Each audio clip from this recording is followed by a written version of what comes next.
Hello, and welcome to the 4th English Today Business DVD. In this DVD, you can watch another 4 episodes of our story, On the Job, followed by the business skills section that looks at another aspect of win-win language. We'll then look at the following language topics. Describing the stages in a business transaction. Expressions used at international business fairs. The language and delivery techniques used in presentations. So, have fun and enjoy your viewing.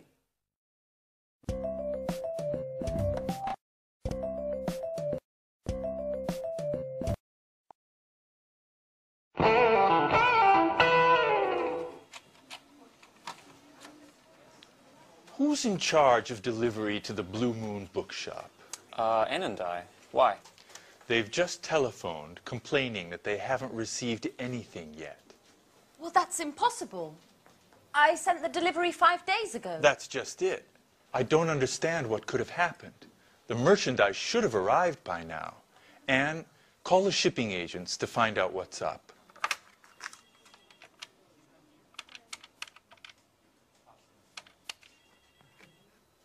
Hello, am I speaking to Fast Shipping?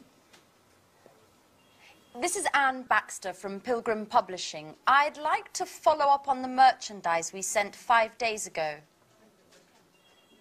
Sorry? What? That's impossible. There must be some mistake. You can't have delivered it. Our client has just telephoned saying that they haven't received anything yet. Okay. Okay, I'll take a look at the paperwork and get back to you. Bye-bye. Well, Fast claims that the goods were signed for by the consignee. Rachel, go get the bill of lading. We need to look into what caused this mistake. Gary, are you sure you provided the exact address? Certainly, I still remember it. It's 35 Lafayette Avenue, Orange.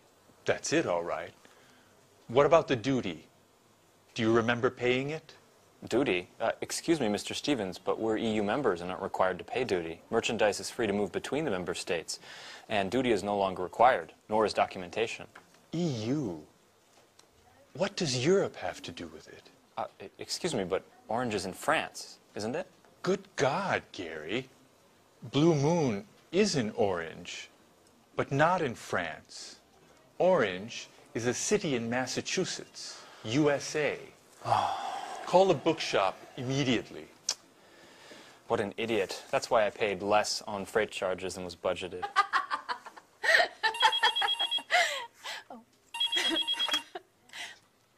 Hello, Pilgrim Publishing. This is Anne Baxter. How may I help you? Hello, this is Victoria Lee. I'm calling in regards to the shipment. I was wondering if you had any news yet. Yes, actually, I was just about to call you. Unfortunately, there's been a misunderstanding, but don't worry. We're taking care of things on our end, and you should receive the goods very soon. Could you tell me exactly what's happened? My boss is extremely upset. The shipping documents were in order. According to the bill of lading, the supplies should have already arrived. Can you explain why the merchandise is blocked in the custom warehouse? Customs? Oh... No, you see, I'm afraid there's been a slight problem in addressing the goods, and they've been sent to a destination in France instead of Massachusetts. France? Massachusetts? What are you talking about? The merchandise was destined for China. China? Excuse me, are you the owner of the Blue Moon in Orange, Massachusetts? No, I'm not. I work for Spectre. We're a multinational sporting goods manufacturer. I'm speaking with Fast Shippers, aren't I? Well, actually, no. This is Pilgrim Publishing. I'm afraid you've got the wrong number. But we do have something in common. We both use the same courier.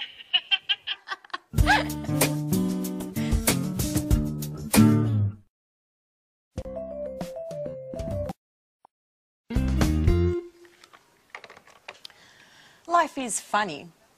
I dial a wrong number, and who do I call? A publishing house. Maybe it's fate. Nice young woman as well. What was her name? Anne Baxter, that's right. We use the same couriers and are both having problems with deliveries. What a strange coincidence. Mrs. Lee, have you spoken with fast shippers yet? Not yet. The number's always busy. We have to figure out what's happened. This delivery delay is costing us a lot of money. The courier assured us that the merchandise didn't have to pass through customs, that it would have left their warehouse with the customs bill already compiled, without any additional customs requirements. That's right. Considering the shipping costs, they're so high because they include all international delivery costs, such as transit, loading and unloading, assembly, and warehouse storage costs. Just a moment. I've got it. Did you remember to attach the certificate of origin, Mrs. Lee? The certificate of origin? I don't really know what that is. It's never been required for our shipments. The certificate of origin is that document which states the merchandise's country of origin for customs purposes. It's absolutely necessary for companies doing business in countries which don't belong to the EU, provided upon customs officials' request. And China is one of those countries. I'm sorry, Mrs. Collins. I didn't know. I swear it. Up until now, I've never taken care of shipments. This is going to be one very expensive mistake. Oh, by the way, I'll be taking our losses caused by this delay out of your salary.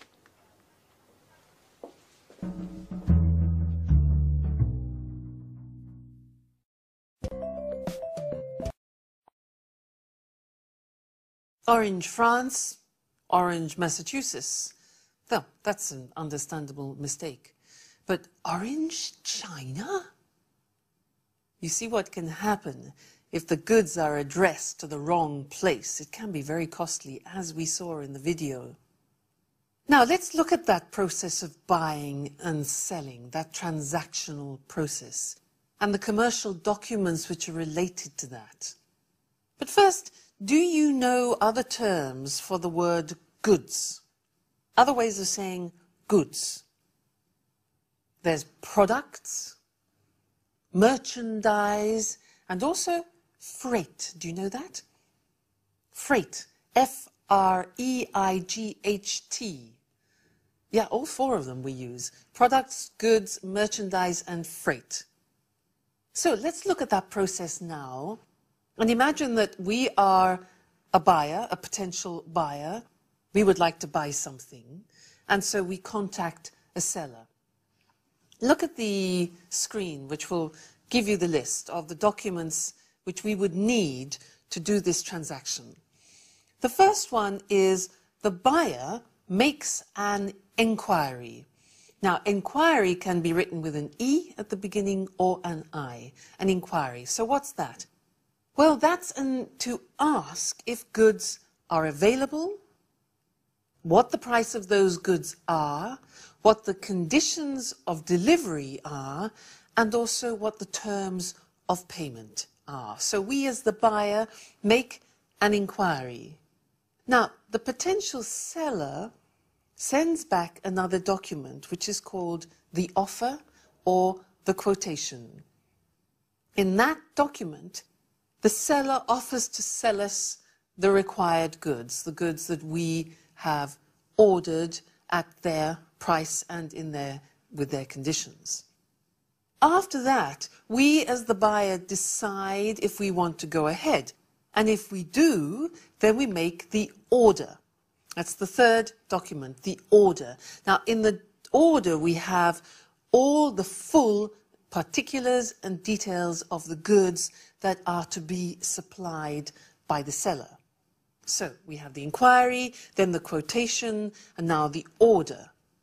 After the goods are then packaged and they are prepared for transportation, usually we contact a shipping agent. Now, a shipping agent are the people who actually organize the transportation of merchandise. And they're also called freight forwarders. You see that word again? Freight. Freight forwarders or shipping agents.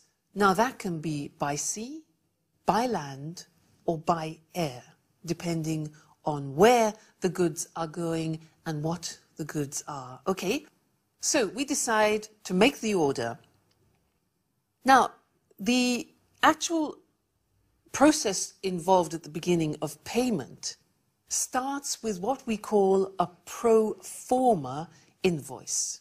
A pro forma invoice. Now, this is like an ordinary invoice, but in fact it's not the real one. It has all the details of the transaction, but it's not yet the real invoice. And that's often given to shipping agents who are doing the transportation. The most important document of payment is the invoice or the bill. Now, in the invoice, it's the document that describes the goods, the freight, the merchandise, the quality of that, the quantity, and the price. Also, the terms of payment and the delivery. And the invoice is sent to the buyer with the goods. It accompanies the goods.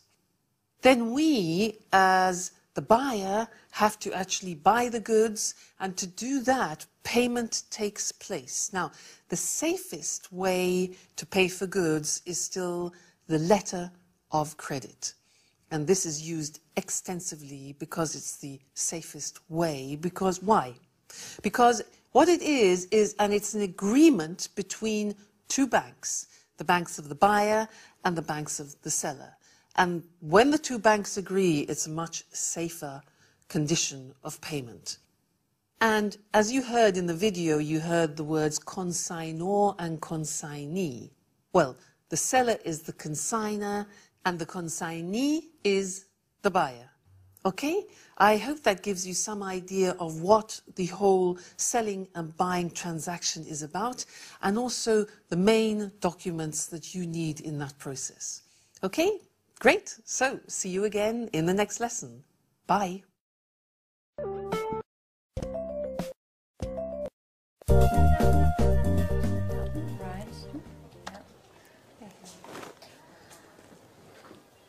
Welcome back, Gary. How was the International Book Fair in Frankfurt? Great. I cultivated a number of interesting contacts that could lead to great opportunities. I also participated in a very important conference on the current state of affairs in the international book market. Oh, do tell, Gary. Yes, okay, but just a brief summary because I've really got to get going. Mr. Stevens wants a report on the trade fair ASAP, and I've been away for 3 days, so I've got a ton of work to catch up on. In any case, a number of the top company representatives from the largest international publishing houses participated. The most interesting presentation was surely that of John Schumann, one of the top experts in the publishing sector. And what did he have to say? Excuse me, just a moment. It's one of my contacts from Frankfurt. As I was saying, John Schumann, using the most current data as his starting point, he determined that the publishing market is growing slowly and that the number of readers is stagnant. It's the readers who already buy books and who want to increase the size of their libraries who are responsible for sales. To cut a long story short, the current crisis has been around for a while. Unfortunately, yes. Just the other day, a friend of mine from Amsterdam in the publishing trade was telling me that his company has had to let 15 people go since the beginning of the year. You're kidding. Does that mean that we could become redundant? No, Rachel, I just finished telling you that the trade fair was a huge success. We've just got to look at these things over the long term. It's the latest technologies that will offer the most success in this market. What do you mean? I'm talking about digital editing. We are on the cusp of a revolution in publishing. In other words, the transition from printed publishing to digital publishing. I'm afraid I don't agree with you, Gary. Internet, email, CD-ROM, DVDs, and all electronic gadgets put together will never substitute the joy of reading a book. I know, Rachel, you are a Luddite, but this is the future. The owner of a multimedia publishing house from Stockholm told me that they were able to greatly lower production, distribution, and warehousing costs, all due to digital publishing. Not only that, but just think of the level of interaction we can achieve with readers via internet. And besides that, just a moment, excuse me. I bet it's one of your important contacts from Frankfurt. Yes, as a matter of fact, it is. Judging from your expression, I'd say that these contacts are mostly female.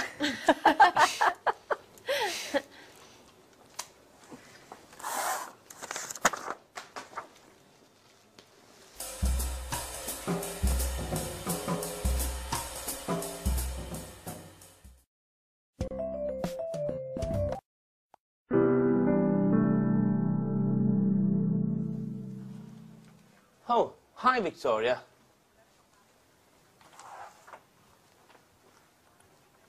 Why weren't you at the meeting this morning? Which meeting? The meeting that Mrs. Collins called with all the department heads to come to grips with the situation. And I quote, to discuss the means with which we can improve both production and company efficiencies. No one told me anything. I bet she did that on purpose, my darling boss. She wanted to get back at me for a mistake I made on a shipment.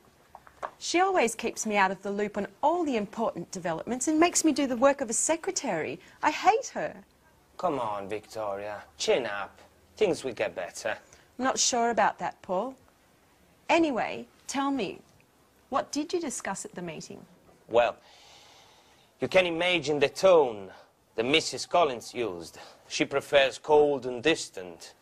She urged us all to work even harder to overcome this difficult moment for the company. According to her, we should be working 24/7, 365. Listen to this.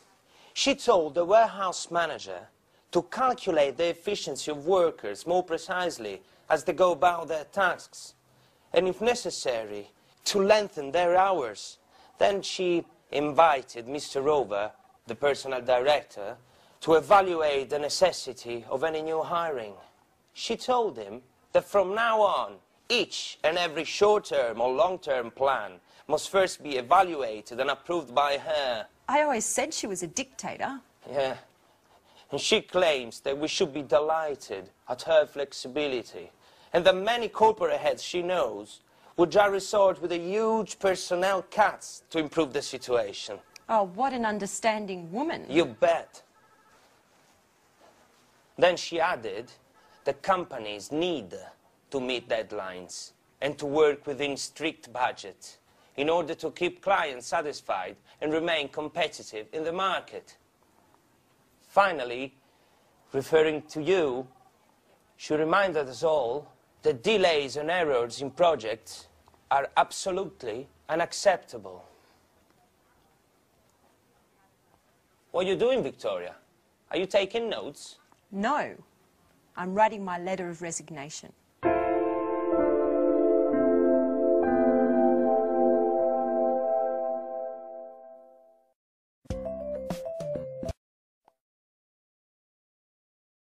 Did you hear what she said?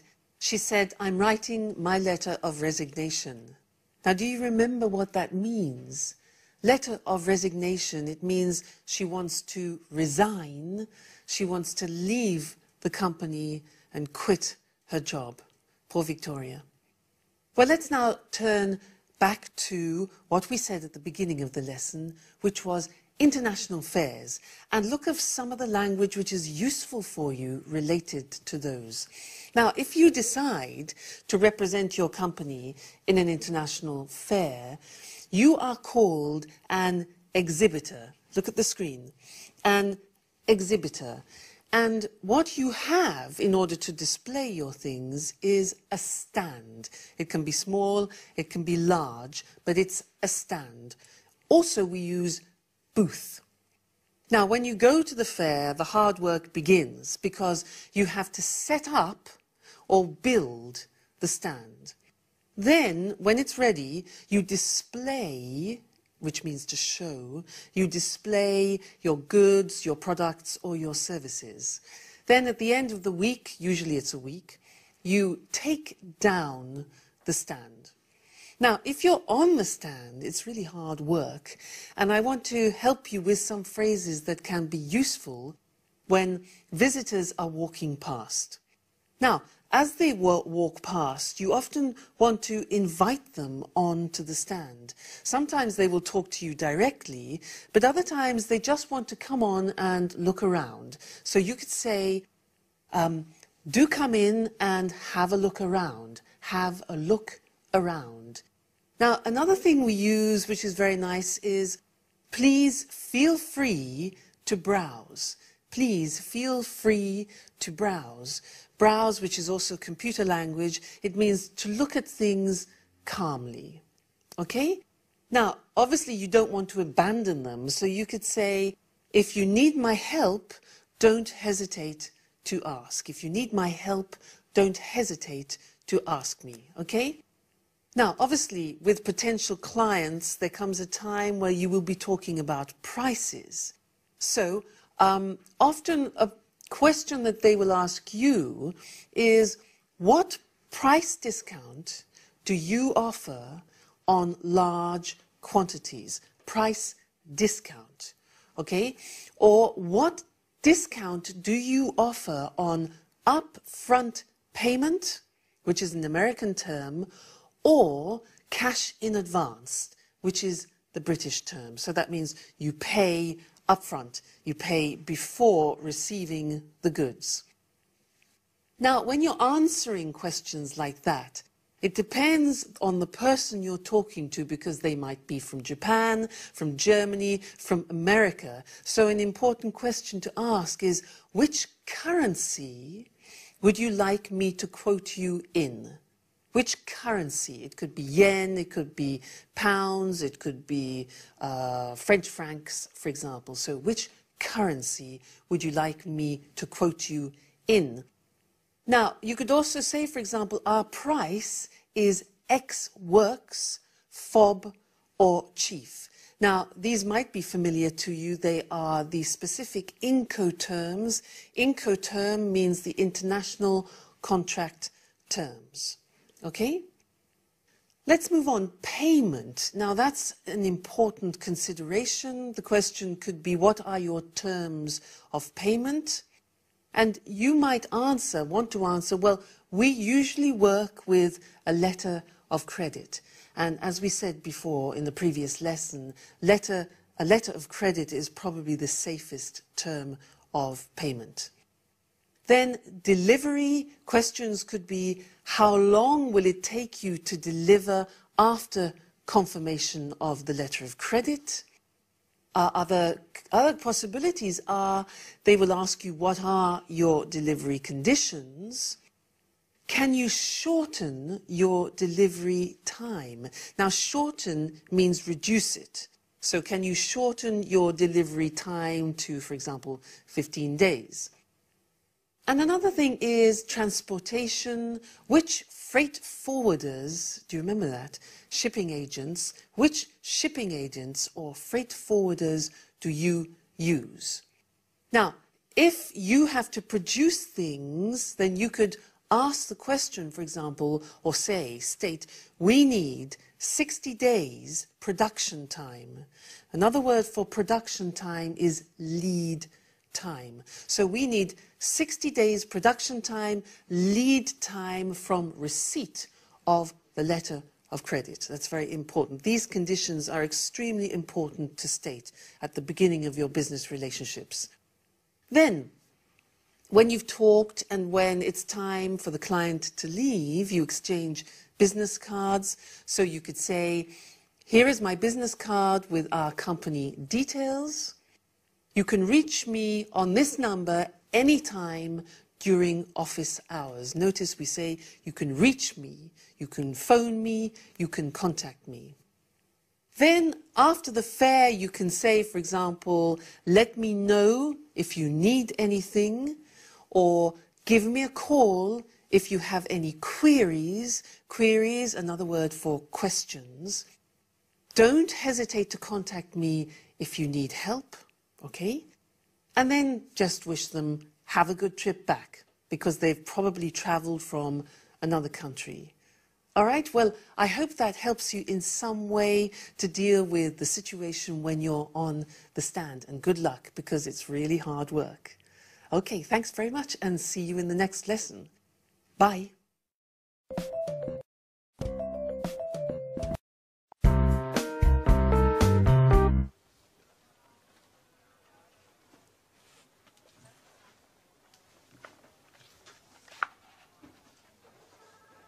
Paul. Don't tell me this is true. Are you really going to leave? Yes, Paul. I just can't stay here. Since Mrs. Collins has arrived, the work climate has become unbearable. She never misses an opportunity to humiliate me and to assign me the most demeaning tasks. And what are you going to do now? Well, I've got in touch with a number of companies. This afternoon, for example, I have an interview with a publishing house. Publishing house? You're not going to become an author, are you? Precisely. You know it's always been a dream of mine. I don't think the interview is going to focus on my literary talents. But, Paul, you look awful. What's the matter? I'm a bit concerned about things. We're having a meeting with the major shareholders of Spectre to take a look at the balance sheets. And is that a problem? Well, as you know, the year-end balance sheets provide an overview of the economical, fiscal and fiduciary effectiveness of our management. And I certainly hope that scrutinizing the books won't uncover inconvenient discrepancies that could lead to a change of a company leadership. What exactly are you referring to? As you know, things haven't been rosy lately, even if there has been a slight improvement in share prices during the last quarter. However, at the same time, the outstanding debts to our suppliers have also increased. In other words, our revenues don't cover our expenses. The situation is serious then. That's right. I'm afraid we'll need to resort to additional outside financing. I've been calculating the various balance sheets entries to understand what's causing our debts and try to develop a plan of attack to get our weak points under control. The results are anything but encouraging. As you well know, the solidity and integrity of our financial core assets are indispensable to keeping our production capabilities intact and revenues flowing. I certainly wouldn't want to be in your shoes at the meeting. No kidding. I'm predicting lightning and thunder. I wish I didn't have to participate. Perhaps I could come down with a sudden case of flu or something.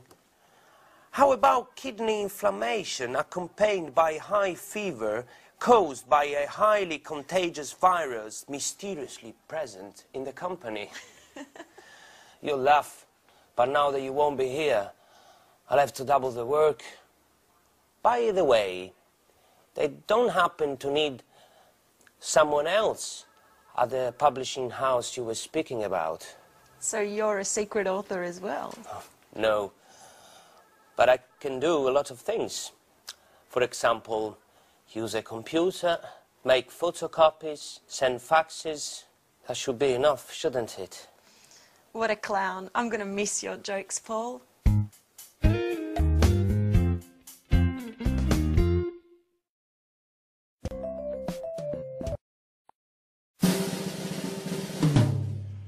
Yes, I see. I understand. But it has to be done by Friday. Is that possible? Good, good. It's very important. We'll be in touch.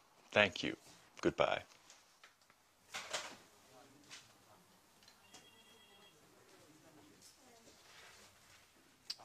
Mrs. Lee, you've got an exceptional CV. Well, thank you, Mr. Stevens. I don't quite understand why you left Spectre. According to this, you were in a position of considerable responsibility. That's true. I was very satisfied with my job at the beginning. I had a very prestigious position and many high-profile projects were sent my way. However, once Spectre was taken over by a Japanese multinational, things just took a turn to the worse. My boss was let go, many of my colleagues were transferred, and I was relieved of my duties.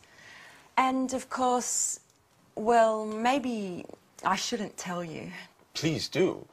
No reason to be afraid. Well, the truth is, I just didn't get along with my new boss. I appreciate your frankness. Sincerity is one of the main qualities that I look for in my employees. But tell me, Mrs. Lee, how are your bookkeeping, invoicing, and administrative skills? Excellent, I would say. But I wanted to speak to you about an... Are you familiar with the publishing market?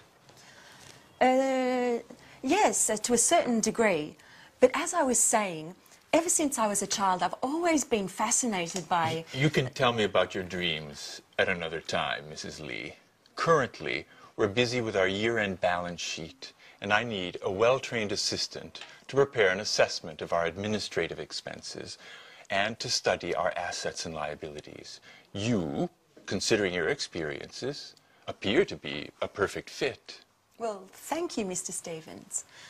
But once this emergency has blown over, I was wondering if perhaps you could take me into consideration as Yes? as an author. I'm quite talented. My literature professor at university used to encourage me. This is not a school, Mrs. Lee. I got in touch with you to speak to you about our marketing office. That's what I'd like to hire you for. Please don't be offended, but keep your dreams to yourself for the moment. As far as books are concerned, we can get started on the bookkeeping immediately. Certainly. But later? We'll see. We'll see.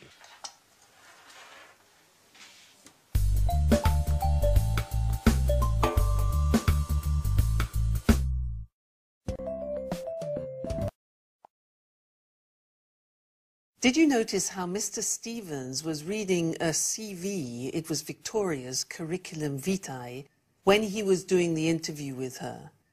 Well, often, in reality, people doing interviews don't have time to read the whole CV.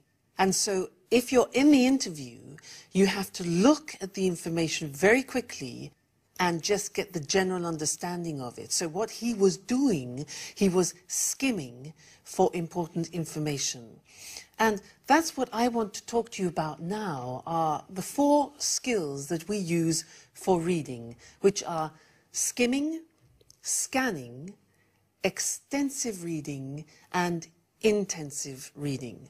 So let's call on the screen to look at those.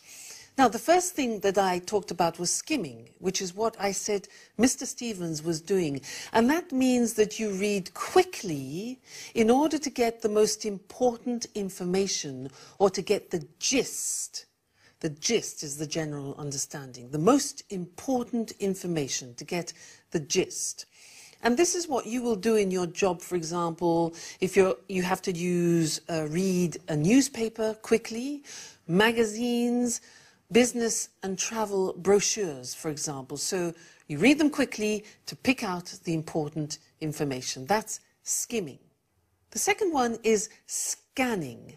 Now, we use scanning in order to extract particular information, a particular piece of information. So, for example, if you want to see a particular television program, you scan it.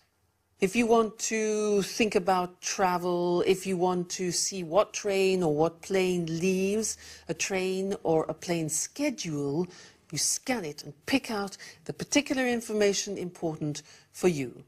Also, a conference guide. When there are many speeches, you scan and pick out the one relevant to you. So that's skimming, scanning. What about extensive reading?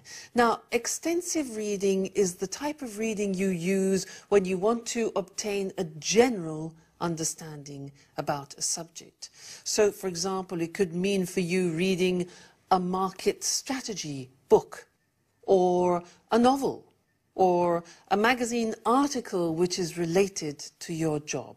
So, extensive reading for general understanding. And the last one is the intensive reading, and that is for very close, very accurate reading for detail. And that's where you read for every word.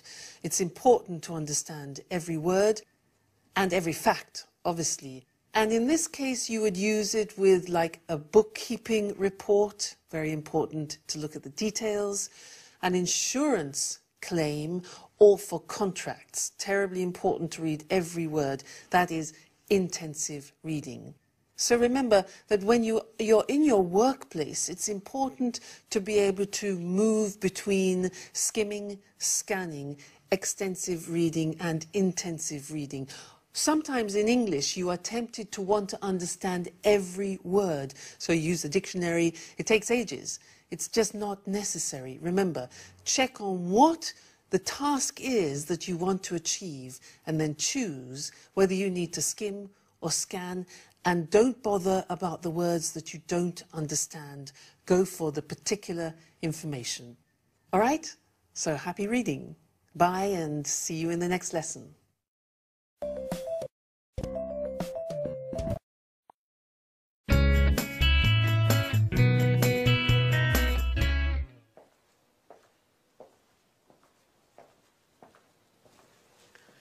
Excuse me, my name's Victoria Lee. Today's my first day at work and I'd like to know... Great. Great way to start. Where is everybody? Mr. Stevens told me I was going to meet my new colleagues and they were going to explain everything. Wonder if I've come to the wrong department. Ah, you must be the new arrival. Pleasure to meet you. I'm Rachel. The pleasure's all mine. My name's Victoria Lee. Mr. Stevens asked me to show you the office and explain everything. So, over there is the fax and the photocopier. This is your desk and computer. What else? Oh, yes, you'll find a coffee machine down the hall. But please, remember... Few breaks, and please keep them short. This gentleman is Gary Reynolds, head of marketing. How do you do? I'm Victoria. Mr. Stevens tells me that we're going to be working closely together. I must say, it's quite a pleasure to spend so much time with such a lovely young lady. Happily married woman. Married with a son, as a matter of fact. Well done, Victoria. Let him know who's who.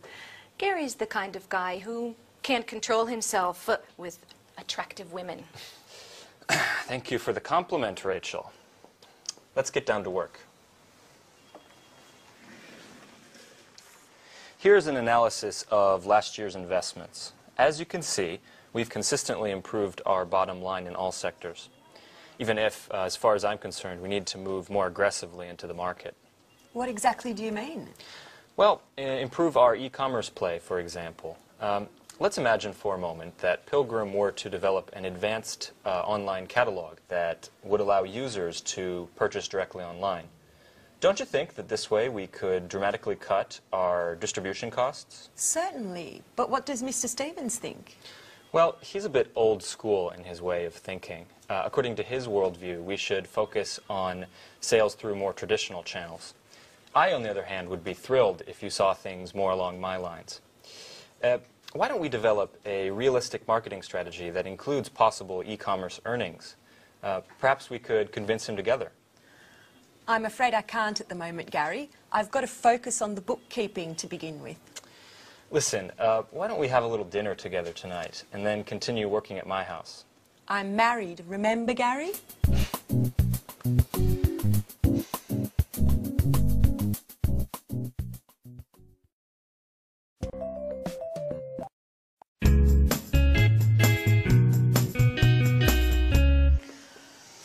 Statistics, accounts, reports. Not much has changed from Spectre. And I was hoping for a more creative position. See you later. Oh, hello. You must be the new hire. I'm Anne Baxter. I'm Victoria Lee. I recognise your name. Have we met before? I don't think so. Or perhaps we met at the Red Lion pub. I often go there with my friends. No, it doesn't sound familiar. Actually, I have a son, so I don't get out much. But still, I've heard your name before. Just a moment, now I remember. We met on the telephone when I was still working at Spectre. We both had that problem with our courier, Fast. Oh, yes. Oh, yes, I remember now. You were having problems with a shipment to China. Gosh, what a coincidence. Well, who would have ever thought we would end up working together? So, how are things going? Well, it's still too early to say. Today's my first day at work. Oh, well, I presume you've already met Gary. Yes, earlier. We're working on a project together. And I bet he's already invited you out to dinner. Yes, as a matter of fact. And he's probably told you that he loves working with charming young girls such as yourself. Yes, and how do you know? He always uses the same line. He did the same with me. How original. Well, I'm pleased that you've joined us here, and, well, I hope we'll become great friends. Yes, well, I'm sure we will. You're very nice. And who knows, maybe that telephone call was destiny.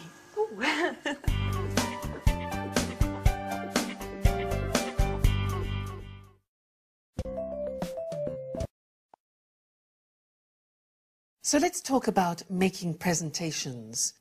I think it's very important when you decide to make a presentation to give it a good structure, because that will help you when you're actually giving it. So let's look at some of the language which will help you give the presentation structure, okay? And let's call on the screen to help us with that. First, it's important to draw everybody's attention to make sure people are quiet. So you could say, for example, shall we start? Shall we begin? Or let's get started. All right, now those are ways to draw the attention of the audience. Then you need to greet them. So you could say, for example, good morning, everyone, which is quite informal. Good morning, everyone. More formal would be, good morning, ladies and gentlemen. That's more formal. So you greet them. Then you introduce yourself. So it would be like this. An example would be, let's get started. Good morning, everyone. Let me introduce myself. My name is Louise Evans, and I'm in charge of marketing. Okay, so you give your name and also your position of responsibility in the company. So you can say, I'm in charge of, or I'm responsible for marketing. Then you need to introduce the topic of your presentation. So you could say, the aim or the purpose, watch the pronunciation, the aim or the purpose or the objective of my presentation today is to talk about the marketing strategy. So 3 words, aim, objective, or purpose. Good. You could also say, for example, I'd like to give you a brief overview or an outline. Now that's quite similar to summary. It means a general picture. So I'd like to give you an overview or an outline of our marketing strategy. Then you need to usually divide the presentation up into 3 or 4 or 5 points. So we could say, I'll divide my presentation up into 4. Notice we say, I'll divide my presentation up into. It's quite complicated, that. I'll divide my presentation up into 4 points. Now, another word for points is items, or we could say headings, areas, sections, or subjects. Please don't say arguments, because an argument means a heated conversation between 2 people. So, I'll divide my presentation up into 4 main points, items, headings, areas, sections, or subjects. Then you need to look at the verbs that you can use, because you can say then, firstly, I'd like to discuss the marketing strategy.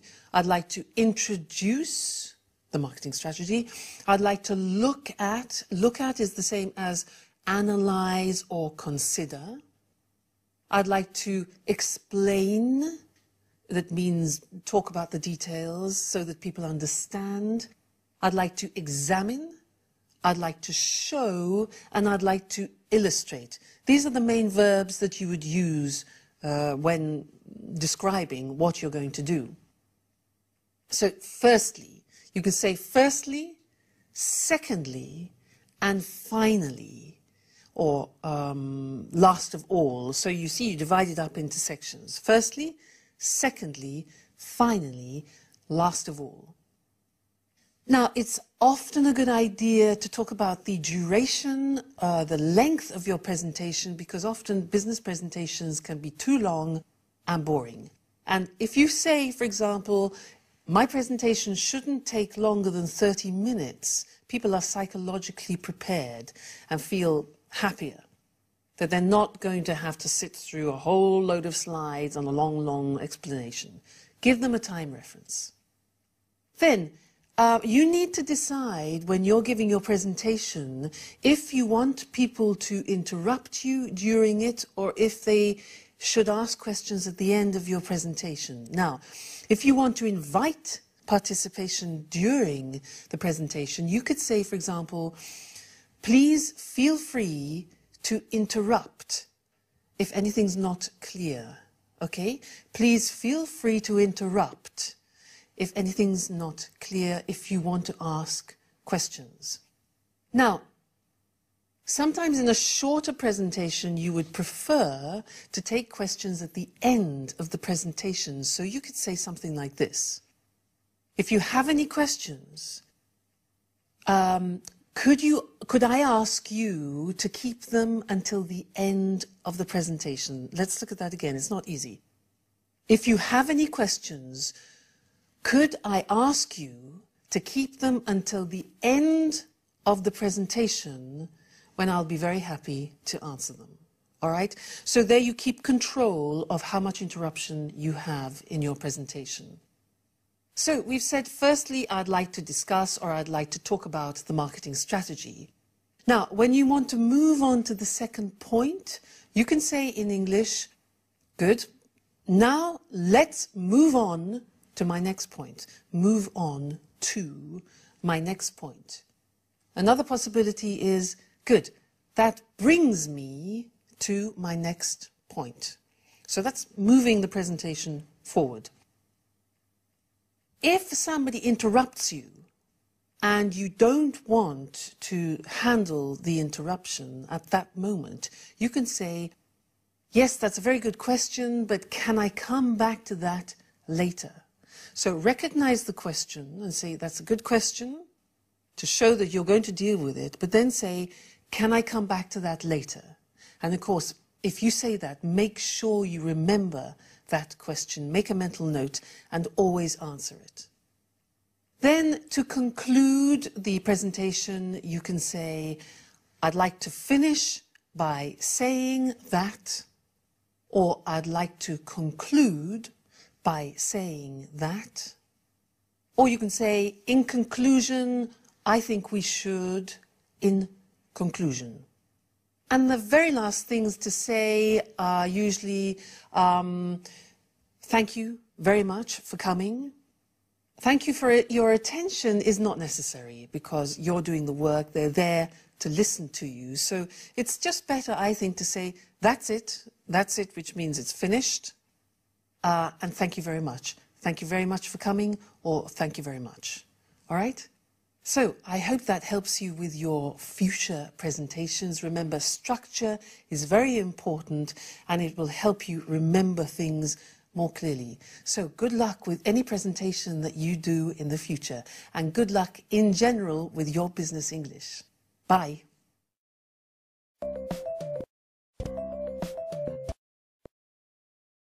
Hello, and here we are for the last Business Talk program. Hi there. Today we'll look again at win-win language, but this time we'll concentrate on the language of negotiation and small talk. We saw last time that those three fundamental points, organization, simplicity, and appropriate language, are very important in any context. But let's have a look now at how win-win language can produce positive results in a negotiation. Eric and I are going to act out an example of a supplier asking for a price increase to cover transport costs. As you listen, keep in mind team spirit and a positive approach. Listen, James, I'm afraid we're going to have to increase the cost of our deliveries to you. We can't go on delivering at the price we agreed last year. The cost of fuel is too high at the moment. I'm sorry, Carol, but I can't accept any changes to our agreement at the moment. But, James, we're losing money on every delivery we make. We have to do something. I think my company would prefer to look for another supplier in that case. I'm really not prepared to change what we agree. I'm sure other suppliers will be just as expensive, and you know we've always met our deadlines. No. Either you keep to your agreement, or I'm going to look for another supplier. Now, this was a typical I win, you lose situation. Okay, now let's have a look at a possible outcome if win-win language had been applied. Listen, James, I'm afraid we're going to have to increase the cost of our deliveries to you. We can't go on delivering at the prices we agreed last year. The cost of fuel is too high at the moment. Carol, this is very difficult. Let's try to see if we can find an alternative solution. Good idea. Why don't we try to break down your costs and see if we can help you make some savings? Well, as I said, the problem is simple. It's the high cost of fuel. How about trying to reduce the number of trips? If we can order in bigger quantities, surely you can save on the fuel. It might be possible. Give me some time to make some calculations. Okay. Shall we talk tomorrow and see if we can reach an agreement that works for both of us? The result in this situation is very different. Eric was friendlier in his approach and didn't immediately turn down my request. First, he tried to find out exactly what I wanted. Yes, the idea is to look for alternative solutions that make both parties happy. Let's have a look now at how the same language I used in the negotiation can also work in a more informal situation like a business lunch. This time, we're deciding where to go for dinner this evening. A clear I win, you lose situation would be... What would you like to do this evening? I'd like to go to a fish restaurant. Unfortunately, my wife doesn't like fish. Well, I'm sure the restaurant will serve something else for her. Well, yes, all right. I know a good fish restaurant. Could you pick me up at the hotel? Yeah, sure. This time I'll apply some win-win language. Let's see what happens. What would you like to do this evening? How about going to a fish restaurant? Does your wife like fish? Unfortunately, she doesn't. No problem. Why don't we try to find a restaurant that your wife likes that can offer me some good fish as well? Great idea. I think you'll like her favorite restaurant. They do fish, too. Fine. Let's meet at the restaurant. I can take a taxi from the hotel. Oh, of course not. We'll pick you up at the hotel. Okay, well, we haven't got time for anything else today, so goodbye. Bye-bye.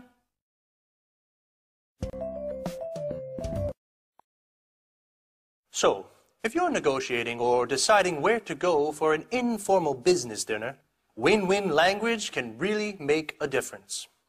Let's have a look at the 4 phrases used in both win-win situations that made this difference. How about trying to reduce the number of trips? Why don't we? Why don't we try to find a restaurant that your wife likes? Let's try to see if we can find an alternative solution. Shall we? What time shall we meet? When placed at the beginning of a sentence, these phrases involve the other person and keep them involved in the conversation. Even in informal situations, it's important that no one comes away feeling they've lost. So this technique can be very useful. The key to small talk is simplicity. Use open questions. Where did you go on holiday last year? They keep the conversation going. Try not to use closed questions. Did you go on holiday last year?